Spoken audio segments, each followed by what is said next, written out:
안녕하세요. 77세 된 박준영입니다. 오늘 여러분께 저희 가족에게 일어난 일을 말씀드리려고 합니다. 3년 전 아내가 세상을 떠나고 혼자 지내면서 자식들이 저를 시니어 하우스에 보내려고 했던 일 말입니다. 저는 지금 텍사스 휴스턴에서 혼자 살고 있습니다. 4베드룸짜리 단독주택인데 아내와 함께 30년 넘게 살던 집이에요. 정원도 있고 차고도 있는 제법 큰 집입니다. 자식들은 셋이 있어요. 큰아들 민수는 50살인데 여기 휴스턴에서 회계사로 일하고 있고 둘째 딸 은주는 47살로 시애틀에서 마케팅 일을 하고 있어요.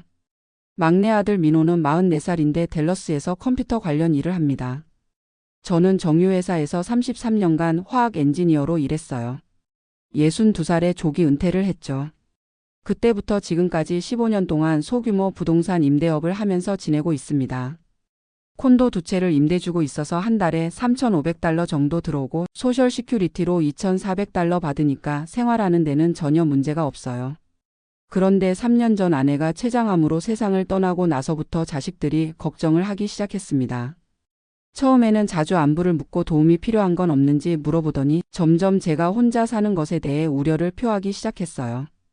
큰아들 민수가 어느 날 집으로 찾아와서는 아버지 혼자 이 큰 집에서 지내시기 힘드시지 않으세요 하더라고요.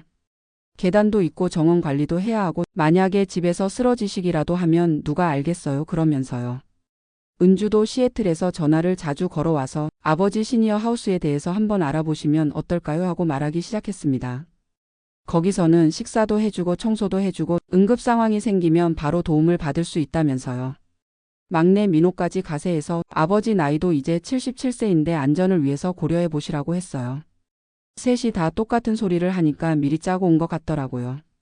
그런데 사실 자식들이 진짜 걱정하는 건 제 안전이 아니었어요.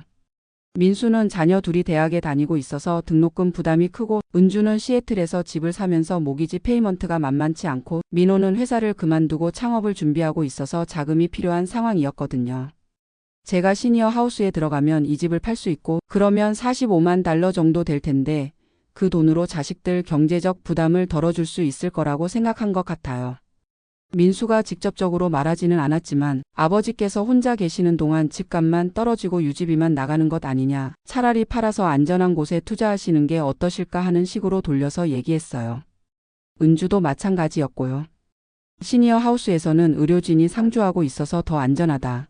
또래 사람들과 어울릴 수 있어서 외롭지도 않을 거다. 이런 식으로 계속 설득하려고 했습니다. 저는 그때마다 아직 건강하니까 괜찮다. 혼자 살기 어렵지 않다고 했는데 자식들은 계속 시니어 하우스 브로셔를 가져다주고 견학도 한번 가보자고 하면서 압박을 가했어요. 그러던 중에 결정적인 사건이 일어났습니다. 어느 날 집에서 정원 가꾸다가 사다리에서 발을 헛디뎌서 넘어진 적이 있어요. 다행히 크게 다치지는 않았는데 무릎을 좀 삐었거든요. 그런데 이웃집 할머니가 그걸 보고 민수한테 전화를 한 거예요. 아버지가 사다리에서 떨어지셨다고요. 민수가 부랴부랴 달려와서는 봐요 이런 일이 일어나니까 제가 걱정된다고 하지 않았어요. 그러면서 이제 정말 시니어 하우스를 진지하게 고려해야 한다고 했습니다. 은주도 시애틀에서 비행기 타고 내려와서 아버지 이제 정말 위험해요. 혼자 계시면 안 돼요. 그러면서 시니어 하우스 입주 신청서까지 가져왔어요. 민호도 댈러스에서 와서는 아버지 우리가 걱정돼서 잠도 못 자요. 제발 우리 말 좀 들어주세요 하면서 사정했습니다. 셋이 다 모여서 저를 포위해서는 시니어 하우스에 들어가시라고 압박했어요. 이미 몇 군데 알아봤다면서 팸플릿까지 펼쳐놓고 여기는 한 달에 $3,500, 저기는 $4,200 이런 식으로 비용까지 계산해서 보여주더라고요. 제가 한 달에 받는 소셜 시큐리티하고 임대 수입이 $5,900 정도 되니까 시니어 하우스비 내고도 충분히 생활할 수 있다면서요. 그러면서 이 집은 팔아서 안전하게 투자하자고 했어요. 은행 정기 예금에 넣어두면 한 달에 이자도 좀 나올 것이고 나중에 병원비나 응급 상황에 대비할 수 있다면서요. 저는 그때 정말 화가 났어요. 자식들이 제 걱정을 하는 게 아니라 제 재산을 노리고 있다는 게 뻔히 보였거든요. 그래서 그때 처음으로 제가 숨겨두고 있던 이야기를 꺼냈습니다. 여러분 혹시 텍사스 셰일 오일이라고 들어보셨어요? 저는 정유회사에서 33년간 일했으니까 석유 산업에 대해서는 누구보다 잘 알고 있었어요. 1985년경이었는데 그때 제 나이가 42살이었죠.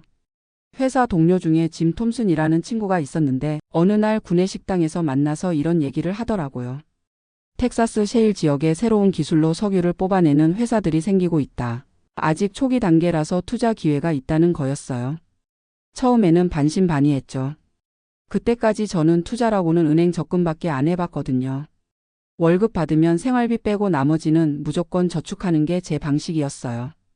그런데 짐이 가져온 자료들을 보니까 정말 흥미로웠어요. 새로운 수압 파쇄 기술이라는 게 있는데 이걸로 기존에는 뽑아낼 수 없었던 셰일층의 석유를 뽑아낼 수 있다는 거였어요. 저는 화학 엔지니어니까 그 기술이 어떤 건지 이해할 수 있었고 정말 혁신적이라는 걸 알 수 있었어요. 하지만 아내는 완전히 반대했습니다. 그때까지 모아둔 돈이 $50,000 정도 있었는데 그걸 투자에 쓴다는 게 말이 되냐면서요.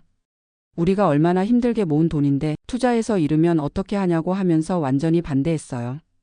형제들한테 상의해봐도 다들 위험하다고 하더라고요. 특히 둘째 형은 미국 와서 고생해서 모은 돈을 도박에 쓰려고 하냐면서 화를 내기까지 했어요. 하지만 저는 확신이 있었어요. 매일 회사에서 석유 관련 기술을 다루고 있었고 이 셰일 오일 기술이 정말 혁신적이라는 걸 알고 있었거든요. 2개월 동안 정말 고민했어요. 밤에 잠도 제대로 못 자고 회사에서도 일에 집중이 안 될 정도였죠. 그런데 그때 마침 중동 지역에 정치적 불안이 일어나면서 석유 가격이 오르기 시작했어요. 그걸 보고 이때다 싶어서 결국 $50,000를 투자했습니다. 아내는 정말 화를 내더라고요. 며칠 동안 말도 안 했어요. 자식들도 아빠 엄마가 왜 싸우냐고 물어보고 집안 분위기가 정말 엉망이었죠. 처음 6개월 동안은 별다른 수익이 없었어요. 오히려 석유 가격이 떨어지면서 30% 정도 손실이 났죠. 아내는 봐라 내가 뭐라고 했냐면서 이제라도 빼라고 했어요. 하지만 저는 기다렸습니다. 석유 산업의 전문가로서 이 기술의 가능성을 믿고 있었거든요. 오히려 가격이 떨어졌을 때 $30,000를 더 투자했어요. 그때 아내와 정말 크게 싸웠습니다.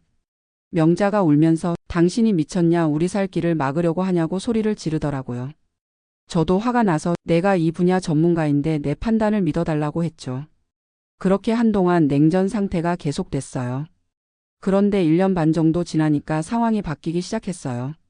셰일 오일 기술이 점점 발전하면서 생산량이 늘어나고 투자했던 회사들의 주가가 오르기 시작한 거예요. 처음에는 원금을 회복했고 그 다음에는 50% 수익이 났어요. 그때 아내가 조금 누그러지기 시작했죠. 하지만 저는 거기서 멈추지 않았어요. 이 기술의 잠재력을 누구보다 잘 알고 있었거든요. 계속 투자를 늘려나갔습니다. 물론 중간중간 손실도 있었어요. 석유 가격이 떨어질 때는 정말 가슴이 철렁했죠. 하지만 장기적인 관점에서 꾸준히 투자를 계속했습니다. 그렇게 10년, 20년이 지나면서 투자금이 점점 불어났어요. 특히 2010년대 들어서 셰일 오일 혁명이라고 불릴 정도로 폭발적으로 성장했거든요. 미국이 석유 수입국에서 수출국으로 바뀔 정도였으니까요. 하지만 저는 그 돈을 건드리지 않았어요. 계속 그냥 두고 재투자만 했죠. 생활은 여전히 검소하게 했고 회사 월급과 나중에는 연금으로만 살았어요. 아내도 그 돈이 있다는 걸 알고는 있었지만 정확히 얼마나 되는지는 몰랐어요. 저도 굳이 말하지 않았고요. 그런데 3년 전 명자가 암으로 세상을 떠나면서 정말 혼자가 되었잖아요. 그때부터 자식들이 저를 시니어 하우스에 보내려고 하기 시작한 거죠. 자식들이 시니어 하우스 얘기를 계속하면서 집을 팔자고 하니까 정말 화가 났어요. 이 집은 명자와 함께 30년 넘게 살던 추억이 담긴 곳인데 돈 때문에 팔라고 하다니요. 그래서 그날 제가 처음으로 진실을 말했습니다. 너희들이 걱정할 필요 없다. 아빠는 너희들이 생각하는 것보다 훨씬 여유가 있다고요. 민수가 무슨 소리냐고 하니까 제가 컴퓨터를 켜서 투자 계좌를 보여줬어요. $600만. 자식들이 그 숫자를 보고 눈이 휘둥그레지더라고요. 처음에는 믿지 못하겠다는 표정이었어요. 은주가 아버지 이게 정말이에요 하고 물어보니까 제가 지난 40년간 텍사스 셰일 오일에 투자한 결과라고 설명해줬죠. 민호는 아예 말을 못하고 있더라고요. $600만 한국 돈으로 80억 원이 넘거든요. 그때 제가 자식들한테 말했어요. 너희들이 아빠를 시니어 하우스에 보내려는 진짜 이유를 모를 줄 아냐. 아빠 재산 때문이잖아. 하지만 아빠는 너희들 도움이 필요 없다.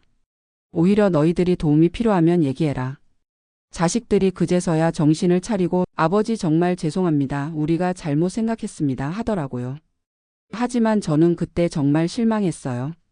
자식들이 저를 진짜 걱정해서가 아니라 재산 때문에 시니어 하우스에 보내려고 했다는 게 확실해졌거든요.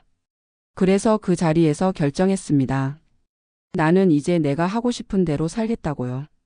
명자가 살아있을 때 늘 세계 여행을 가자고 했는데 저는 돈 아깝다고 미뤘거든요. 이제라도 명자와 못다 한 여행을 혼자라도 해보고 싶었어요. 그래서 다음날 바로 여행사에 가서 크루즈 세계 여행을 예약했습니다. 3개월짜리 프리미엄 크루즈로요. 비용이 8만 달러 정도 나왔는데 600만 달러 있는 사람한테는 별것도 아니잖아요. 자식들한테 3개월 동안 세계 여행 다녀오겠다고 하니까 처음에는 말리더라고요. 나이도 많으신데 혼자 그런 긴 여행을 하시면 위험하다면서요. 하지만 저는 이미 마음을 정했어요. 77살이면 언제 죽을지 모르는데 이제라도 하고 싶은 걸 해야겠다 싶었거든요. 출발 날짜가 다가오자 자식들이 계속 전화를 걸어서 말렸어요. 특히 은주는 시애틀에서 휴스턴까지 날아와서 아버지 제발 생각을 바꿔달라고 했어요. 하지만 저는 이미 짐도 다 쌌고 마음도 정했어요. 공항에서 체크인을 하고 있는데 갑자기 자식들이 셋 다 나타났어요. 민수는 회사 일을 미루고 왔고 은주는 비행기 표를 다시 끊어서 왔고 민호는 댈러스에서 차를 타고 달려왔더라고요. 그런데 이번에는 시니어 하우스 얘기가 아니라 아버지 정말 죄송합니다. 우리가 잘못했습니다 하면서 사과를 하더라고요. 민수가 무릎을 꿇고 아버지 제가 정말 잘못 생각했어요. 아버지 걱정보다는 제 형편만 생각했어요. 정말 죄송합니다 하더라고요. 은주도 울면서 아버지 저도 시애틀에서 집 산다고 모기지 때문에 힘들어서 아버지 재산만 생각했어요. 정말 불효녀예요 하면서 사과했어요. 민호도 마찬가지였고요. 창업 자금 때문에 고민이 많았는데 아버지 돈만 생각하고 정작 아버지 마음은 생각 안 했다면서요. 공항에서 사람들이 다 쳐다볼 정도로 난리가 났어요. 자식들이 셋 다 무릎 꿇고 사과하고 있으니까요. 저도 그 모습을 보니까 마음이 좀 누그러지더라고요. 자식들이 진심으로 뉘우치는 것 같았거든요. 그래서 이번 여행은 예정대로 가지만 돌아와서는 다시 이야기해 보자고 했어요. 크루즈 여행은 정말 좋았어요. 명자가 가고 싶어 했던 지중해, 카리브해, 알래스카까지 다 다녀왔거든요. 배에서 만난 사람들도 좋았고 여러 나라도 구경하고 정말 즐거웠어요. 그런데 여행 중에 자식들이 번갈아 가면서 계속 연락을 했어요. 안전하게 잘 지내고 계시는지 궁금하다면서요. 이번에는 진짜로 걱정해서 하는 것 같더라고요. 3개월 후 돌아왔을 때 자식들이 공항에 마중 나와 있었어요. 그리고 그동안 진짜로 반성을 많이 했다면서 앞으로는 아버지 뜻을 존중하겠다고 했어요. 민수는 자녀들 등록금 문제를 다른 방법으로 해결하겠다고 하더라고요. 학자금 대출도 있고 장학금도 알아보겠다면서요. 은주도 시애틀 집 모기지는 본인이 해결하겠다고 했어요. 부업도 하고 투자도 공부해서 스스로 해결하겠다고요. 민호도 창업 자금은 다른 투자자를 찾거나 대출을 받아서 하겠다고 하더라고요. 그래서 저도 마음을 풀었어요. 자식들이 진심으로 뉘우치는 것 같았거든요. 하지만 그때 제가 한 가지 제안을 했어요. 600만 달러를 그냥 저 혼자 가지고 있을 게 아니라 자식들도 좀 나누어 주겠다고요. 다만 조건이 있다고 했어요. 당장 돈이 필요해서 달라고 하는 게 아니라 정말 꼭 필요할 때만 얘기하라고요. 그리고 제가 시니어 하우스 얘기를 다시 꺼내지 말라고 했어요. 자식들이 그러겠다고 약속했어요. 그 이후로 1년 정도 지났는데 정말 자식들이 달라졌어요. 저한테 돈 달라는 소리 한 번도 안 하고 오히려 제가 건강하게 지내고 계시는지만 걱정해요. 민수는 자녀들 등록금을 정말 다른 방법으로 해결했어요. 큰 아이는 장학금을 받았고 작은 아이는 학자금 대출을 받았거든요. 은주도 부업으로 온라인 마케팅 일을 시작해서 수입이 늘었다고 하더라고요. 민호는 결국 창업을 포기하고 다른 회사로 이직했는데 오히려 연봉이 더 올랐다면서 잘했다고 하네요. 저는 지금도 이 집에서 혼자 잘 살고 있어요. 600만 달러는 여전히 투자해두고 있고 필요한 만큼만 생활비로 쓰고 있어요. 최근에는 투자 공부를 더해서 포트폴리오를 다양화했어요. 부동산 투자 신탁이나 배당주에도 분산 투자를 했거든요. 나이가 많으니까 너무 위험한 투자보다는 안전한 쪽으로 옮기고 있어요. 건강도 잘 관리하고 있어요. 매일 아침 30분씩 동네 한 바퀴 돌고 일주일에 3번은 수영장에 가서 수영을 해요. 당뇨도 잘 관리하고 있고 정기검진도 빠지지 않고 받고 있거든요. 요리도 배웠어요. 명자가 해주던 한국 음식들을 만들어 먹으려고 요리 강습도 받았거든요. 김치찌개, 된장찌개, 불고기 정도는 이제 제법 잘 만들어요. 정원 가꾸는 것도 여전히 제 취미예요. 토마토, 오이, 상추 같은 채소들을 직접 기르고 있어요. 자식들이 오면 제가 기른 채소로 요리해서 대접하죠. 한 달에 한 번씩은 자식들이 번갈아 가면서 찾아와요. 민수는 가까우니까 자주 오고 은주는 2달에 한 번 정도 시애틀에서 와요. 민호도 댈러스에서 한 달에 한 번은 꼭 와서 안부를 묻죠. 이제는 정말 제 걱정을 해서 오는 것 같아요. 돈 얘기는 아예 꺼내지도 않고 그냥 아버지 건강하신지 외롭지 않으신지만 물어봐요. 저도 자식들한테 미안한 마음이 좀 있어요. 40년 동안 투자로 모은 돈이 있으면서도 말하지 않고 자식들이 경제적으로 힘들어할 때도 도와주지 않았거든요. 하지만 그때는 자식들이 스스로 해결해야 한다고 생각했어요. 돈을 너무 쉽게 받으면 독이 될 수도 있다고 생각했거든요. 지금 생각해보니까 제 방식이 맞았던 것 같아요. 자식들이 스스로 문제를 해결하려고 노력하면서 더 성장한 것 같거든요. 물론 나중에는 도와줄 생각이에요. 정말 큰일이 생기거나 꼭 필요할 때는 언제든지 도와줄 거예요. 하지만 지금처럼 자립해서 살아가는 모습이 보기 좋아요. 텍사스 셰일 오일 투자는 정말 저한테는 인생을 바꾼 일이었어요. 처음에는 위험한 도박이라고 생각했는데 전문 지식을 바탕으로 한 투자였기 때문에 성공할 수 있었죠. 하지만 이런 투자는 아무나 할 수 있는 게 아니에요. 저는 33년간 석유 산업에서 일했기 때문에 그 분야를 잘 알고 있었거든요. 만약 모르는 분야에 투자했다면 큰 손실을 볼 수도 있었을 거예요. 그래서 젊은 분들한테 투자 조언을 하라고 하면 절대 모르는 분야에 투자하지 말라고 해요. 자신이 잘 아는 분야, 전문성이 있는 분야에 신중하게 투자하라고 하죠. 그리고 단기간에 큰 수익을 바라지 말고 장기적인 관점에서 꾸준히 투자하라고 해요. 저도 40년간 꾸준히 투자했기 때문에 이런 결과를 얻을 수 있었거든요. 무엇보다 가족이 가장 중요해요. 아무리 돈이 많아도 가족이 화목하지 않으면 의미가 없어요. 저는 투자에 성공했지만 그 과정에서 가족과 갈등도 많았거든요. 다행히 지금은 자식들과 관계가 좋아졌어요. 서로를 이해하고 존중하게 되었거든요. 자식들도 제가 왜 그렇게 검소하게 살았는지 이해하게 되었고 저도 자식들의 경제적 어려움을 이해하게 되었어요. 명자가 살아 있었다면 정말 좋았을 텐데 하는 아쉬움은 있어요. 평생 검소하게 살면서 여행 한 번 제대로 못 시켜줬거든요. 지금 와서 후회해도 소용없지만요. 그래서 지금은 명자 목까지 해서 여행을 다니고 있어요. 작년에는 한국에도 다녀왔고 올해는 유럽 여행을 계획하고 있어요. 건강이 허락하는 하고 싶은 일들을 다 해보려고 해요. 77살이면 이제 얼마 남지 않았잖아요. 남은 시간 동안은 후회 없이 살고 싶어요. 자식들한테도 말했어요. 아빠는 이제 하고 싶은 대로 살 거다. 너희들도 각자 행복하게 살아라. 서로 의지하되 간섭하지는 말자고요. 그게 가족이 서로 존중하면서 살아가는 방법인 것 같아요. 돈은 정말 중요해요. 특히 나이가 들수록 건강 문제 때문에 의료비도 많이 들고 경제적 여유가 있어야 품위 있게 늙어갈 수 있어요. 하지만 돈 때문에 가족 관계가 망가지면 안 되죠. 저희 가족처럼 오해와 갈등이 생길 수 있거든요. 젊은 분들은 미리미리 투자 공부를 하고 준비를 하셨으면 좋겠어요. 나이 들어서 자식들한테 짐이 되지 않으려면 경제적 준비가 필요해요. 하지만 투자할 때는 정말 신중하게 하세요. 저처럼 전문 지식이 있는 분야가 아니라면 위험할 수 있어요. 안전한 투자 상품부터 시작해서 점점 경험을 쌓아가는 게 좋을 것 같아요. 그리고 가족과는 항상 솔직하게 소통하세요. 저처럼 숨기고 있으면 오해가 생길 수 있어요. 물론 모든 걸 다 말할 필요는 없지만 적당한 선에서는 공유하는 게 좋을 것 같아요. 마지막으로 건강이 가장 중요해요. 아무리 돈이 많아도 건강하지 않으면 의미가 없거든요. 젊을 때부터 건강 관리를 잘 하시고 정기 검진도 꼭 받으세요. 저는 77살이지만 아직도 건강해서 혼자 잘 살고 있어요. 앞으로도 건강 관리 잘해서 오래오래 살 계획이에요. 자식들한테 짐이 되지 않으면서 제가 하고 싶은 일들을 하면서요. 여러분도 노후 준비 잘 하시고 가족과 화목하게 지내시길 바랍니다.